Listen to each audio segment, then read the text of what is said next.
오늘 증거할 본문 말씀을 봉독하도록 하겠습니다. 에베소서 1장 15절에서 19절 말씀입니다. 이를 인하여 주 예수 안에서 너희의 믿음과 모든 성도를 향한 사랑을 나도 듣고 너희를 인하여 감사하기를 맞이 아니하고 내가 기도할 때에 너희를 말하노라. 우리 주 예수 그리스도의 하나님 영광의 아버지께서 지혜와 계시의 정신을 너희에게 주사 하나님을 알게 하시고 너희 마음 눈을 밝히사 그의 부르심의 소망이 무엇이며 성도 안에서 그 기업의 영광의 풍성이 무엇이며 그의 힘의 강력으로 역사심을 따라 믿는 우리에게 베푸신 능력의 지극히 크심이 어떤 것을 너희로 알게 하시기를 구하노라. 우리가 오늘 지금 에베소서의 말씀을 살펴보고 있습니다. 오늘이 그 5번째 시간으로 신자의 기도라는 제목으로 말씀을 증거하도록 하겠습니다. 지난 시간에 이제 우리가 살펴본 바는 성령 세례에 대해서 살펴보았죠. 오늘날 교계에는 성령 세례와 관련해서 두 가지 교리가 대치하고 있습니다. 하나는 성령 세례를 받음으로 구원이 임하였다라는 교리가 있고요. 또 하나는 구원을 받은 자들에게 성령이 오셔서 보증으로 인을 쳐주신다 하는 교리가 있습니다. 우리 교회는 두 번째 구원을 받았음으로 인하여 성령이 보증으로 인을 쳐주신다라는 교리를 채택하고 있는 교회입니다.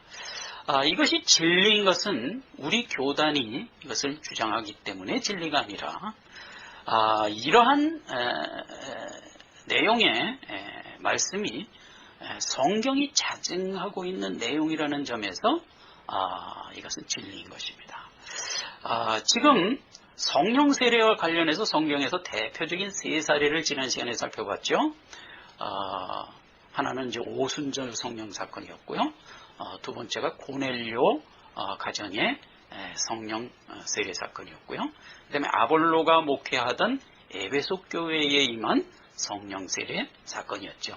이 세 사건 모두가 공히 예수 믿고 구원받은 성도들에게 성령이 임하여서 보증으로 인을 쳐주시는 것을 우리가 확인했습니다. 특별히 오순절 성령 사건은 베드로를 중심으로 하여 제자들에게 내린 성령 세례로서 아주 대표적인 것이죠. 베드로가 주님의 부활 이후에도 지금 목표를 잃고 시리에 빠져 있을 때 주님이 다시 한번 나타나죠.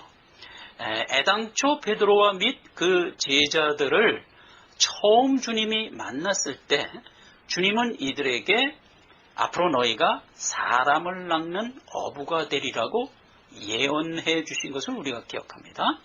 그 예언대로 이들은 주님의 인도함을 받아서 3년간 쭉 같이 동역을 하였으며 주님의 부활을 목도하고 지금 주님께 다시 마지막 큰 교훈을 받게 됩니다. 그게 요한복음 21장의 내용이었죠. 그래서 거기서 베드로에게 큰 사명감을 다시 일깨워 주시고 증인된 삶을 힘차게 출발하도록 격려해서 보내는 장면을 지난 시간에 우리가 확인했죠. 그래서 이제 사도행전 1장으로 와서 거기서 유다의 결혼으로 빠진 12제자의 한 명을 채우고 비로소 출발하게 됩니다. 마가의 다락방에 모여서 그 기도를 하고 있는 두 제자와 120 문도에게 성령이 와서 인침으로 세례를 주심으로써 오순절 사건이 마감이 됩니다. 12제자와 및 베드로는 이미 구원받은 자들이란 말이에요. 소명감을 갖고 세상을 향해 나가기에 앞서 성령이 인을 쳐주시는 것으로 보증을 해주셨다 하는 데서도 우리가 이것이 확인이 되는 것입니다. 오늘 우리가 살펴보려는 것은 이렇게 사명을 받고 성화의 여정을 가고 있는 주의 백성들에게 어떠한 주를 향한 기도가 선행돼야 하는가라는 점에서 오늘 본문의 말씀은 포인트가 있습니다. 사도 바울은 에베소 교회에서도 그렇고 골로새 교회에서도 그렇고 성도를 향한 기도를 드리는 장면이 성경에 기록되어 있습니다. 그래서 이 기도는 단순히 사도 바울의 기도가 아니라 모든 믿는 자가 마땅히 하나님을 향하여 해야 하는 기도의 내용이라는 점이 중요한 겁니다. 이게 사도 바울의 기도지 내 기도가 아니지 이렇게 될 얘기가 아닌 거예요. 특히 이 17절 말씀, 우리 주 예수 그리스도의 하나님 영광의 아버지께서 지혜와 계시의 정신을 우리에게 줬다는 겁니다. 그래서 그 계시의 정신을 통하여 하나님을 알게 하고 하나님이 우리를 왜 불렀는지 소명을 알게 되고 우리가 하나님의 어떤 목표 지점으로 설정되어 있는 대단한 존재인가라는 것을 깨달아 알기를 원한다는 겁니다. 이것이 우리에게 지혜와 계시의 정신을 준 이유라는 것입니다. 자, 그런데 여기서 지혜와 계시의 정신을 우리에게 주셨다라고 하는 이 말씀 가운데 이 정신에 해당하는 원어를 살펴보면 우리말로 영입니다. 그러니까 원래는 지혜와 계시의 영을 우리에게 줬다는 겁니다. 이 정신에 해당하는 바로 요 단어가 어디에 최초로 쓰여졌었냐면 아담을 창조할 때 최초로 쓰여진 말입니다. 창세기 2장 7절에 보면 아담을 창조한 장면이 이렇게 기록되어 있습니다. 여호와 하나님이 흙으로 사람을 지으시고 생기를 그 코에 불어넣으시니 사람이 생명이 된지라. 이렇게 되어 있죠. 하나님이 최초에 흙으로 아담을 빚어요. 그러면 흙으로 아담을 빚었을 때 그 아담은 어떻게 했어요? 그게 하나의 조각이죠. 그렇죠? 흙덩어리를 멋있게 이렇게 만든 것에 불과했단 말이죠. 거기에 뭘 넣었다? 오늘 얘기한 이 정신에 해당하는 레페시를 넣었단 말이죠. 예? 헬라어로 푸뉴마를 넣었단 말이에요. 영을 넣었단 말이에요. 그랬더니 어떻게 됐어요? 그랬더니 아담이 살아났단 말이죠. 비로소 하나님의 아들이 된 거예요. 하나님께서 아담을 지으실 때 무슨 목적으로 지었어요? 자기 아들로의 목적으로 지었어요. 그래서 우리가, 이제 하나님이 자기를 얘기합니다. 우리가 우리의 모양대로 우리의 형상을 따라 아담과 하와를 만들자 하고 만들었거든요. 그러니까 자기 닮은 아담을 만든 겁니다. 그래 놓고 거기다가 하나님의 영을 불어넣어 주신 겁니다. 그렇게 살아났죠. 그래서 이제 하나님의 아들이 탄생된 겁니다. 그렇게 탄생된 아담과 하와는 누굴 닮았겠습니까? 당연히 하나님을 닮았죠. 하나님의 모양과 하나님의 형상대로 지음을 받았기 때문에. 그렇죠? 그리고 하나님이 생명력을 줬으니까 하나님의 아들로서 딱 살아난 겁니다. 낳은 겁니다. 태어난 거죠. 탄생이 된 거죠. 그렇게 태어난 아담이 왜 온전하게 성화되는 자리로 가지 못했는가 하는 것은 굉장히 깊이 따져볼 아주 폭넓은 난제지요. 근데 그걸 이제 압축하여 결론부터 얘기한다면 하나님이 아담과 하와에게 주신 성품은 무슨 성품이라? 자유의지의 성품이었다 이겁니다. 모든 것을 자기 마음의 원대로 역사하시는 자, 이게 누구예요? 하나님이시잖아요. 그러니까 하나님은 자기 원대로 역사하는 것이 그게 하나님이면 전능자고 하나님은 누구로부터 탄생된 것이 아니고 누구로부터 나온 것이 아니라 스스로 계신 분이기 때문에 하나님이 생각하고 결정하는 것이 곧 진리며 그것이 선이란 말이죠. 그런 하나님이시란 말이에요. 그 인간이 그 성품 그대로 신의 성품을 가지고 태어났다는 것은 자유의지를 가지고 태어났다는 뜻이잖아요. 근데 그 자유의지를 가지고 아담이 어떻게 됐다? 하나님을 거부하는 자리로 갔단 말이에요. 하나님이 거긴 가지 마라. 가면 죽는다. 정령 죽는다. 라고 한 그 자리를 하나님이 주신 자유의지를 갖고 그냥 간 거예요. 그 자유의지를 솔직히 줬기 때문에 갔다고도 볼 수 있는 이런 이제 상황이 된 거죠. 그래서 아담이 죄를 져서 오늘날 아담의 모든 후손인 인류가 다 죄인이 됐단 말이죠. 예외 없이 모두가 모든 인류는 아담의 후손이기 때문에 다 죄인이 된 겁니다. 자, 그런데 성경에 죄 없이 태어난 케이스가 있느냐 하는 겁니다. 근데 놀랍게도 성경엔 3케이스가 있습니다. 그걸 살펴보면서 이 문제와 관련해서 우리가 좀 정리를 해볼 필요가 있어요. 3케이스, 첫째 케이스가 뭐냐면 아담입니다. 아담을 맨 처음에 하나님이 창조하실 때 우리의 모양대로 우리의 형상을 따라 우리가 사람을 만들자 하고 만들었거든요.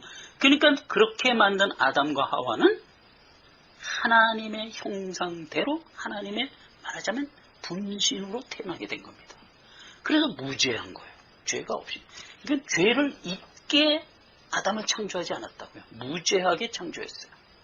아담에게 하나님의 근본적인 성품인 자유의지가 있는 상태에서 무죄하게 태어났어요. 그런데 아담이 그 자유의지를 잘못 사용해갖고 말하자면 득죄를 하게 된 것이거든요. 어쨌거나 아담은 무죄하게 탄생합니다. 그게 첫 번째 케이스입니다. 그 다음에 두 번째 케이스가 예수 그리스도입니다. 예수 그리스도는 이 땅에 하나님이신 성자 말씀 하나님이 사람의 몸을 입고 이 땅에 태어났잖아요. 그러니까 원래는 사실 하나님인데 이 땅에 태어날 땐 사람으로 일단 태어난단 말이죠. 그래서 사람으로 태어난 케이스 중에서는 예수님이 무죄하게 태어난 또 케이스단 말이죠. 예수 그리스도도 무죄하게 태어나고 아담도 무죄하게 태어났어요. 그래서 성경 로마서에 가보면 아담을 첫째 아담이라고 얘기한다면 예수를 둘째 아담이라고 얘기합니다. 이게 대비되고 있는 상황에서 얘기한 거예요. 이게 왜 첫째 아담, 둘째 아담이라고 얘기했냐면 둘 다 무죄하게 태어났다는 점에서는 같다 이거예요. 근데 뭐가 다르냐? 아담은 그 무죄함이 미숙하다 하는 겁니다. 그러니까 무죄하기는 한데 하나님이 누구며 하나님의 말씀이 얼마나 진리며 하나님의 뜻대로 순종하며 살아가는 것만이 유일한 생명을 풍성케 하는 길이다 라는 하나님에 대한 것에 대해서 무지하다 말이죠. 애기 같다 이거죠. 아무것도 모르는 거예요. 그러니까 무지하긴 무지한데 수준이 악이다 말이죠. 악이. 그러니까 하나님이 말씀하는 건 저건 진리다 라고 딱 받지를 못하고 하나님이 말씀하시는구나 이 정도. 근데 뱀이 와서 얘기하는 것도 뱀이 와서 얘기하는 것 저건 틀린 거고 악한 것이다 이렇게 판단력이 없는 거예요. 그런 무죄함이었단 말이에요. 같은 무죄함이라도 분별력이 없는 미숙함이었단 말이죠. 거기에 비해서 예수 그리스도는 완전하고 온전한 무죄함이었단 말이에요. 그게 무슨 얘기냐면 하나님이 누구신지를 알고 마귀가 얼마나 부패하고 썩고 거짓되고 사망인가 하는 내용을 속속들이 안단 말이죠. 그러니까 하나님의 말씀만이 유일한 진리며 그 말씀에 순종하는 길만이 영생으로 나아가는 길이다 하는 것을 알고 있는 말하자면 온전하게 격이 높은 무죄함이란 말이죠. 같은 무죄함에도 이렇게 틀린 거예요. 그러니까 아담의 무죄함은 얼마든지 잘못 될 가능성이 있는 상태의 무죄함인데 비해서 예수 그리스도의 무죄함은 온전하고 완벽한 무죄함이다. 이게 대비가 되고 있는 겁니다. 만약에 아담이 태어나면서부터 예수님의 수준의 무죄함으로 태어났다면 뱀의 교사에 속아서 불순종의 길을 가지 않았을 것입니다. 그러나 그런 설정은 참 어려운 거죠. 막 갓 태어난 아담이 그런 수준으로 턱 되리라고 기대할 수는 사실 없는 거예요. 우리가 자녀를 낳을 때도 자녀가 낳자마자 한 대학교 4학년쯤에 지적 수준으로 딱 태어난다는 것을 기대한다는 것은 어렵죠. 잘 키워서 말하자면 여기까지 성장시켜야 되듯이 첫 태어난 말하자면 아기 아담은 그 무죄함이 온전치 못하다 하는 것은 분명하고 확실합니다. 자, 이 두 케이스 사이에 세 번째 무죄함이 누구냐? 이게 중요합니다. 이건 바로 구원받은 성도들인 것입니다. 구원받은 성도들이야말로 예수 그리스도께서 오셔서 우리의 죄를 도말하시고 우리를 깨끗게 하여 무죄한 신분으로 만들어주셨어요. 그리고 우리로 하여금 지금 뭘 준다는 겁니까? 지혜와 계시의 영을 주겠다는 겁니다. 옛날 아담이 흙으로 지음을 받고 하나님의 푸뉴마, 네페시를 넣어서 생명이 되게 했던 것과 동일하게 오늘날 예수 믿고 구원받는 성도들에게 뭐를 주겠다고요?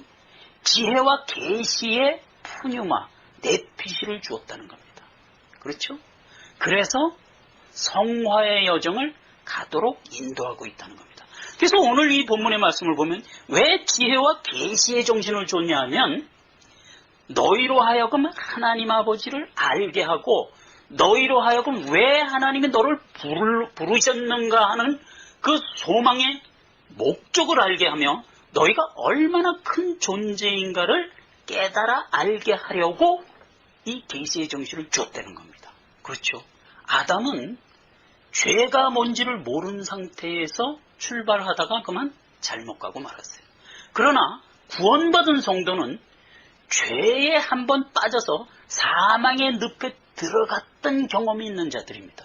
그런 자를 예수 그리스도의 은혜로 죄를 깨끗게 사함받고 무죄한 신분의 반열로 올려놓아 버린 겁니다. 지혜와 계시의 정신을 우리에게 주었기 때문에 우리가 하나님을 믿는 믿음으로 나와 하나님으로부터 의롭다 한 생명력을 갖게 되었다는 것만은 분명합니다. 그렇죠? 그래서 이 얘기는 성경 곳곳에서 확인이 되고 있죠. 마태복음 13장에 가면 여러 가지 비유의 말씀이 나옵니다. 거기에 비유 가운데 제일 두드러지고 있는 비유가 알곡과 가라지 비유였고 씨 뿌리는 비유였었단 말이죠.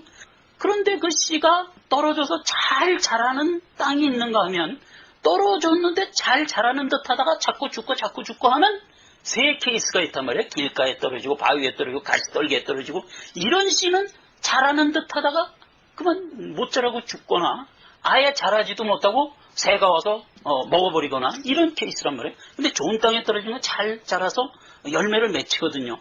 그 비유에 이어서 알곡과 가라지 비유로 또 이어갑니다. 그 알곡과 가라지 비유에는 분명히 설정이 되어 있어요. 하나는 알곡이고 하나는 가라지라는 거 전부터. 그래서 알곡은 잘 알곡으로 자라고 가라지는 끝내 가라지로 자라서 추수 때는 어떻게 된다? 갈리는 겁니다. 그 얘기예요. 그 비유를 들려주자 제자들이 예수님께 묻습니다. 주여, 왜 주께서 증거한 비유의 말씀이나 복음을 듣고 깨달아 아는 자가 있고 깨닫지 못하는 자가 있습니까? 이렇게 묻습니다. 그때 주님이 한 대답이 뭐였어요? 마태복음 13장 16절에 너희는 볼 눈과 들을 귀가 있기 때문에 주님의 복음의 말씀을 듣고 믿음으로 나올 수 있었다. 이렇게 얘기하는 겁니다. 그렇죠? 우리에게 볼 눈과 들을 귀를 그럼 언제 준 거예요? 그럼 우린 모른단 말이죠. 이게 내적 부르심이고 하나님이 우리에게 영으로 들어와 내주하셨기 때문에 우리가 믿게 된 것이다 이거죠. 그 분명한 거예요.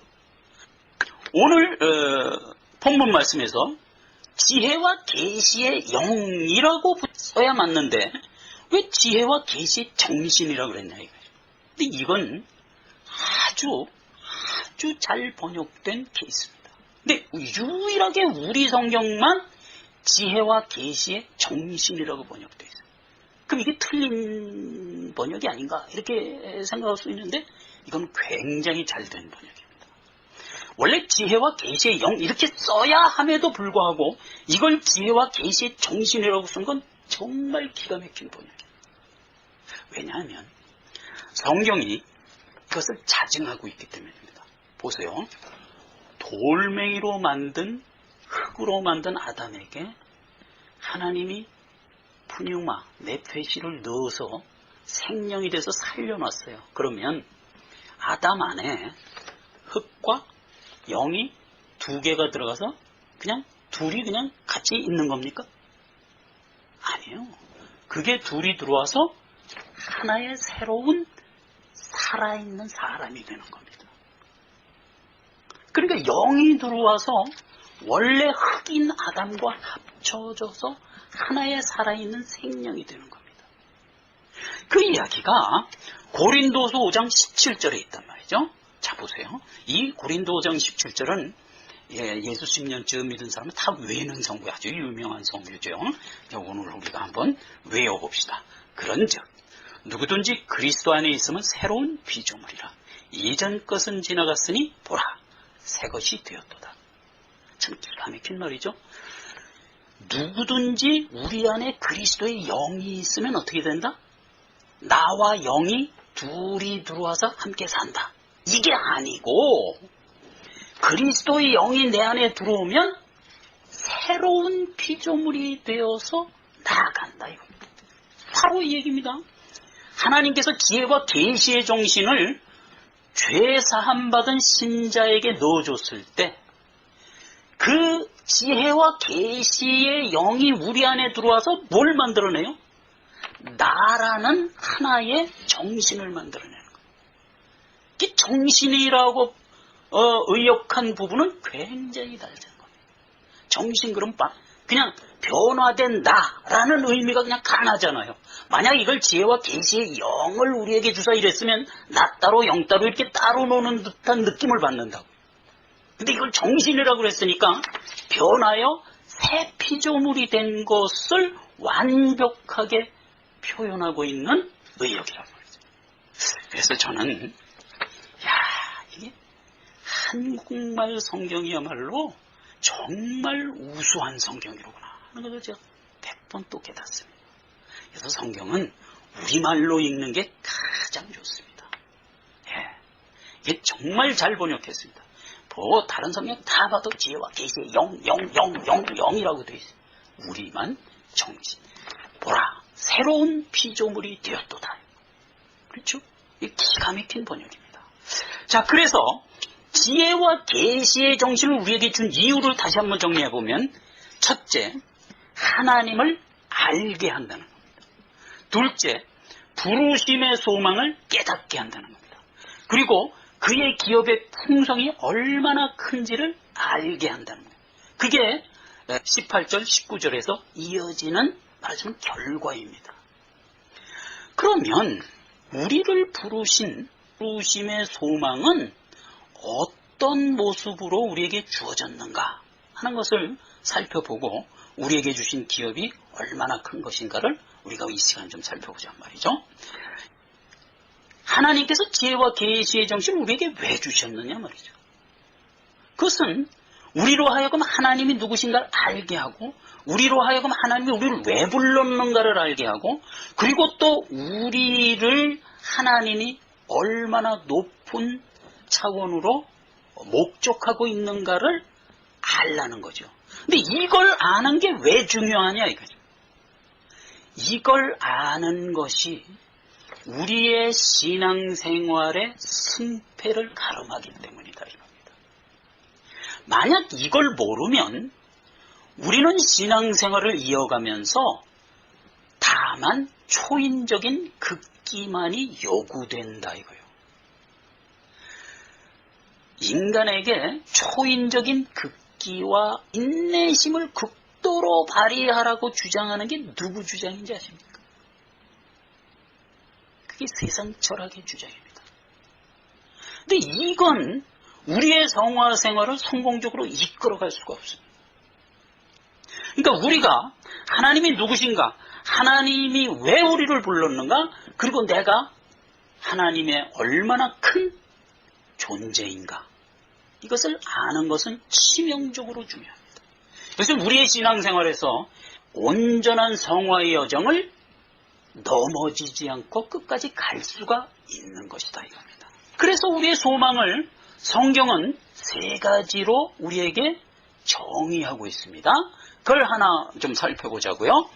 디모데후서 1장 9절에 가면 우리를 부르신 부르심은요, 어느 날 하나님이 급조해서 생각해낸 것이 아니라 만세전에 정하고 뜻한 바를 그대로 이행하여 부르신 것이다. 이렇게 기록하고 있습니다. 하나님이 우리를 구원하사 거룩한 부르심으로 부르심은 우리의 행위대로 하심이 아니요 오직 자기 뜻과 영원한 때 전부터 그리스도 예수 안에서 우리에게 주신 은혜대로 하심이라. 이게 만세전에 하나님의 뜻 가운데서 우리를 부르게 된 것이다 하는 것을 우리에게 각인시켜주고 있습니다. 자, 두 번째, 우리를 왜 부르셨는가 하는 것은 우리가 다 누구예요? 아담의 후손으로 죄인의 자리에 떨어진 자들이잖아요.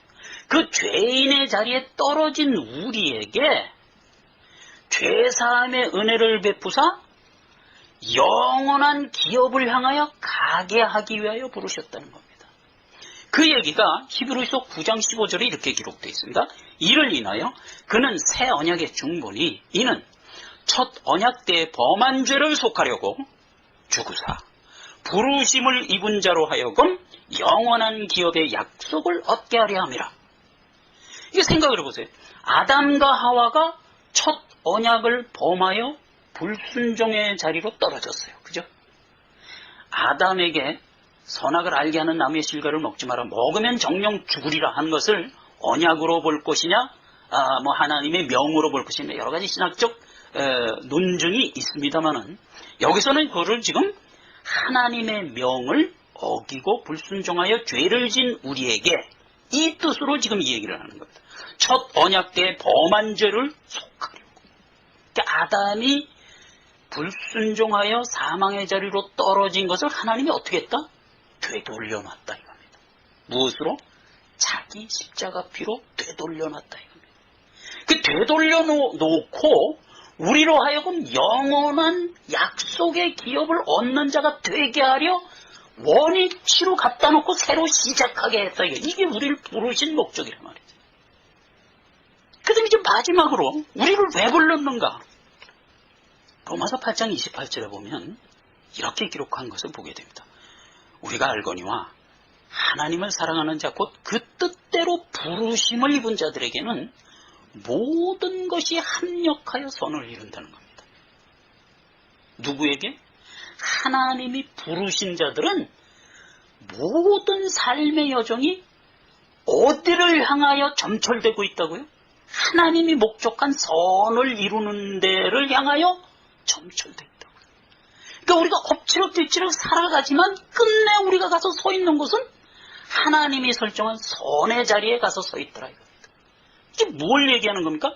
궁극적인 구원의 완성을 확증해주고 있단 말이죠. 이게 우리를 부르신 목적이에요. 그러니까 우리를 부른 건 너 잘하면 구원 얻고 그렇지 않으면 너 국물도 없어 이런 뜻이 아니란 말이에요. 하나님을 사랑하는 자 그 뜻대로 부르심을 입은 자들은 무슨 일을 만나든 그것이 결국은 어디로 간다? 하나님의 선을 이루는 대로 가고야 말더라. 이건 엄청난 복음이죠. 우리가 신앙생활을 하면서 넘어질 때 있어요. 연약하여 쓰러질 때가 있어요. 또 우리가 고의로 불순종할 때도 있어요. 안 그렇습니까? 그러나 그 모든 여정을 결국은 엎치락 해갖고 하나님의 목표한 선의 자리로 인도하는 여정이 되고야 말더라 이겁니다. 이런 복은 이건 하나님의 부르심을 받은 자가 아니고서는 어떤 능력으로도 이룰 수 없는 복이란 말이죠. 그렇지 않습니까? 이게 우리를 부르신 목적이란 말이에요. 그리고 이제 마지막으로 우리가 살펴볼 것은 우리가 그의 기업이 될 거라는 사실입니다. 우리가 그의 기업이 된다는 건 18절에 너희 마음 눈을 밝히사 그 부르심의 소망이 무엇이며 성도 안에서 기업의 영광의 풍성이 무엇인지를 알아라 이겁니다. 그걸 우리가 알아야 돼요.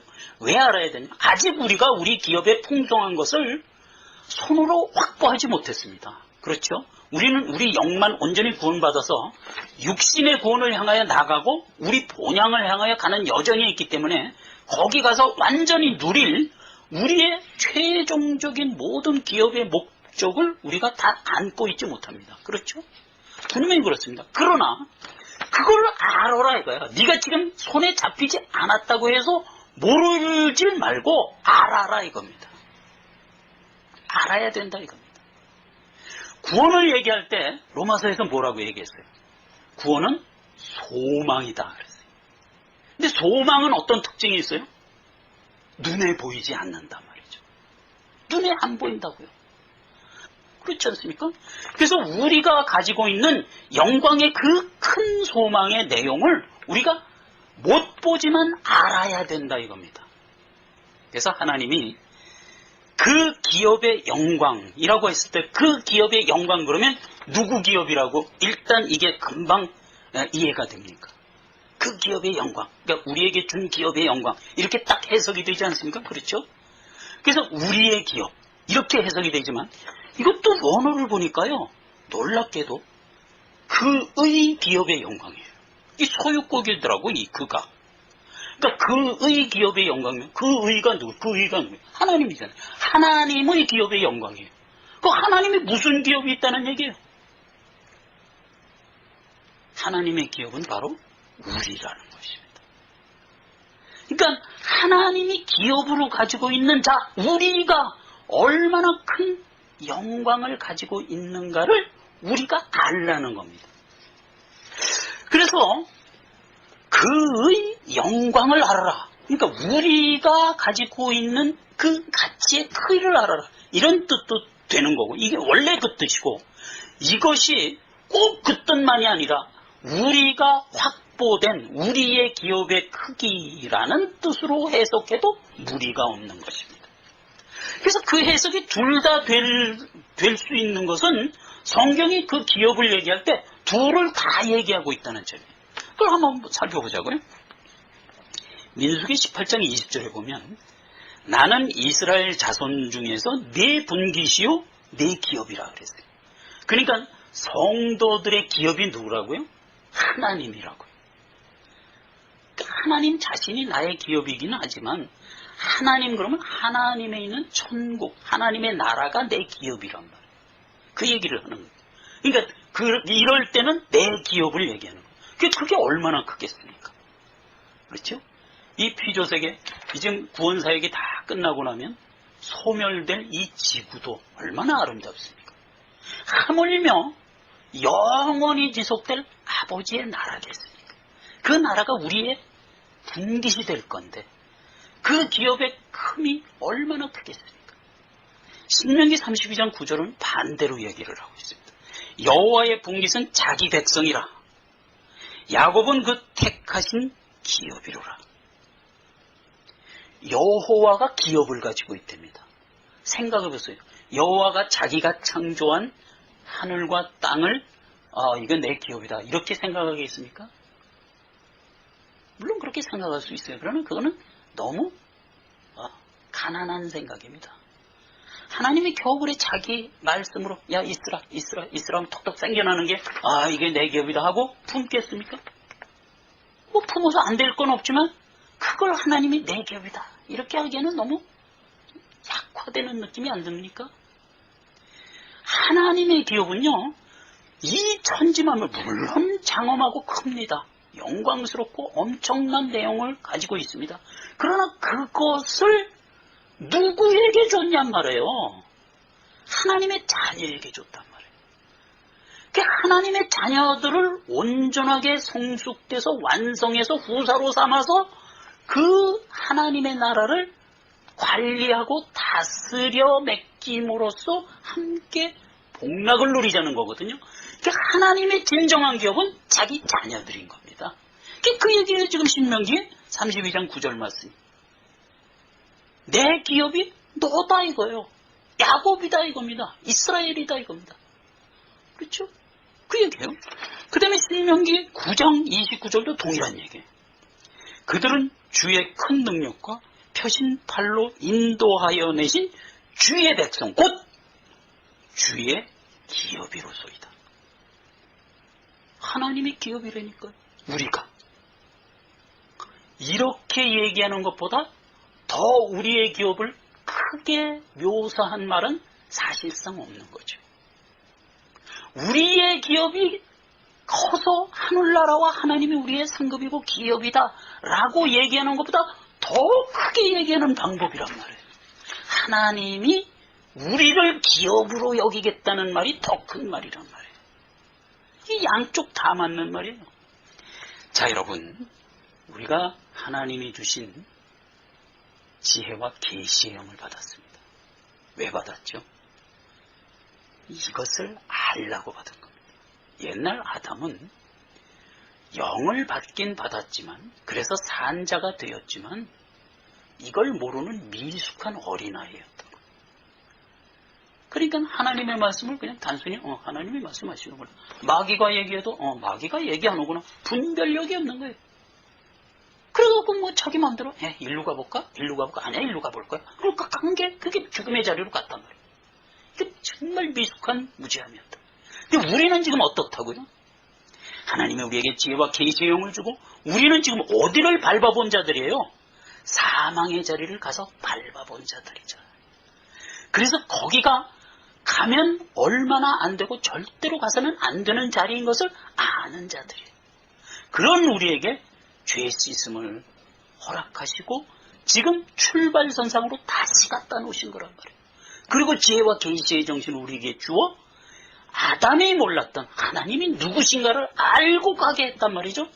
이게 성화를 성공적으로 성공하여 마침내 하나님이 목표한 자리까지 가게 하는 유일한 하나님의 지혜라는 겁니다. 이걸 우리가 깨달아야 돼요. 우리가 성화 생활을 극기와 인내와 오직 견딘만으로 성공할 것이라고 생각하면 안 됩니다. 우리가 성화 생활을 어떻게 성공할 것이냐? 하나님이 주신 이 풍성한 은혜와 하나님이 나를 부르신 목적과 하나님과 나와의 관계가 어떤 관계인가를 알고 간다면 그것 이상 큰 능력이 없고 그것 이상 더 큰 힘이 없는 겁니다. 이 힘을 갖고 너희는 넉넉히 이 자리까지 갈 것이다 라고 하나님이 지금 우리에게 선포하고 있는 것입니다. 오늘 우리가 하나님의 이 말씀을 받고 정말 지혜와 계시의 영을 통하여 우리가 알아야 될 것을 분명히 알아 가벼운 발걸음으로 정말 힘차게 한 걸음 한 걸음 나아가서 목표 지점까지 도달해야겠다는 작정을 가지고 돌아가는 시간이 되기를 기원합니다. 기도하겠습니다. 하나님 아버지 은혜를 감사합니다. 하나님께서 우리에게 오늘 주신 말씀을 통해서 우리가 하나님의 성산에 완성될 후사라는 사실을 깨달았습니다. 하나님 이것이 우리의 능력이 되게 하시고 힘이 되게 하시사 우리의 성화 생활을 힘차게 가게 하시고 우리의 극기와 인내와 견딤이 쉽고 즐겁게 하게 하옵소서. 예수님의 이름으로 기도했습니다. 아멘.